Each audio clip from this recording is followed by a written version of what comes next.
As Deloitte's global tax policy leader, I had the pleasure of spending the day in media lockup for the Canadian federal budget, going through the budget documents and discussing the budget's implications with various media organizations and government officials. I think that this budget could be accurately described as a stay-the-course budget. The deficit for 2017 is projected at $23 billion, with some increases over the next 2 years that will be followed by a gradual deficit reduction to $18.8 billion by 2022. The debt to GDP ratio, which is an important measure of financial responsibility, remains fairly constant, going from 31.5% in 2017 to 30.9% in 2022. The government announced an additional investment of $523.9 million being made to combat tax evasion and improve tax compliance. It's anticipated that this investment will generate $2.5 billion of return over 5 years. There is an additional funding that is being made available to promote innovation. We see an emphasis on training, funding of so-called superclusters, creation of Innovation Canada, creation of the Strategic Innovation Fund, and funding of venture capital. A procurement strategy has been developed to further support innovation. There is also a particular focus on clean technology, digital industries, and agri-food.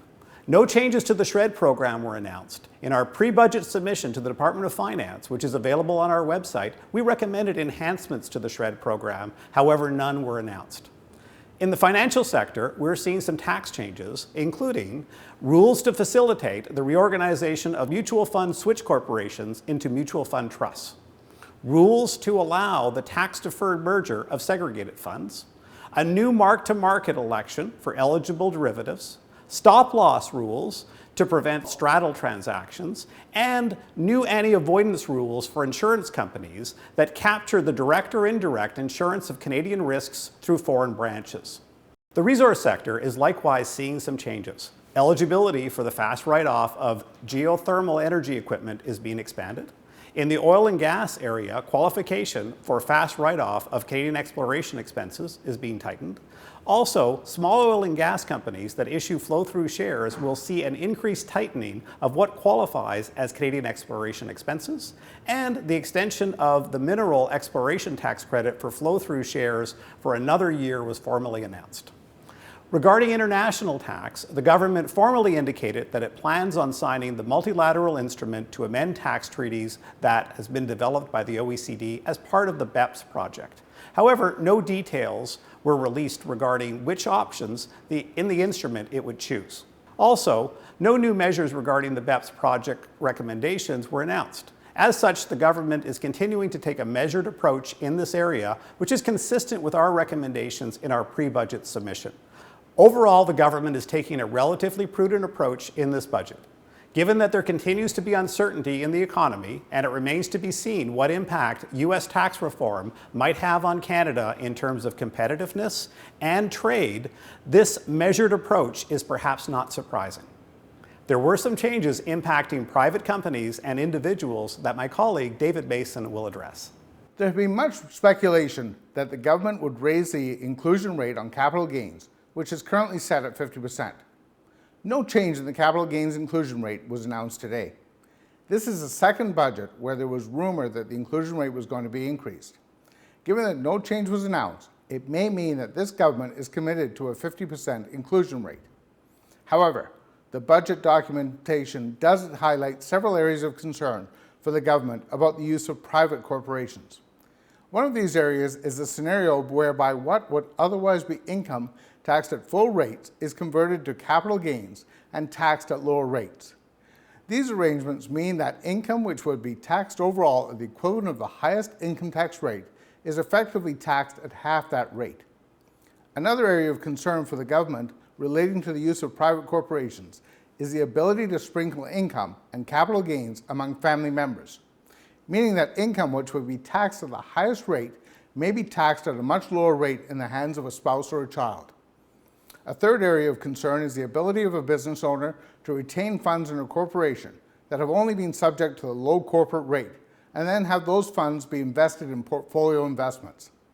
The government intends to release a policy paper in the next few months addressing these concerns and proposing policy alternatives. It will be important for the government to walk a fine line between supporting business owners and business investment and preventing what it perceives to be inappropriate tax reduction strategies or deferral strategies.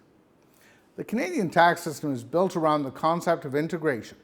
Income earned personally or through a corporation should ultimately be taxed at roughly the same rate after it is flowed out of the corporation.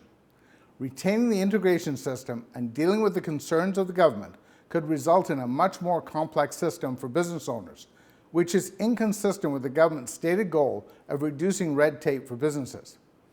Ideally, the rules will not become overly complex so as to negatively affect business transactions.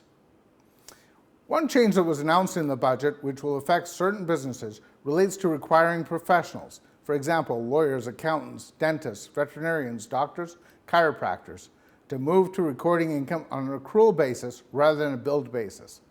These professions have been permitted to reduce their accrual-based income by the amount of unbilled work in process. At the same time, the costs incurred in creating the unbilled inventory were able to be deducted. The proposed change will result in a business having to accelerate income recognition. There are a number of items not included in the budget that Deloitte had proposed as part of our pre-budget submission. The government has not decreased income tax rates. While Canada continues to be competitive with corporate rates in the US, some other countries, most notably the UK, has decreased their corporate tax rate. We assume that the government will wait to see what happens in the US before deciding whether Canada should consider reducing corporate tax rates in order to stay competitive. We would also want to encourage the government to ensure that Canada's personal tax rates stay competitive with those of our major trading partners. This will help us attract top talent to Canada. Currently, our top marginal rate is high, and the threshold above which you pay that rate is low. On the innovation front, we have long called for full refundability of tax credits for scientific research and experimental development. Many Canadian private companies no longer qualify for refundability because their income is too high. Yet the income level at which refundability is phased out has not been adjusted for inflation for a number of years. Thanks for listening. We hope this was helpful to you in understanding Budget 2017.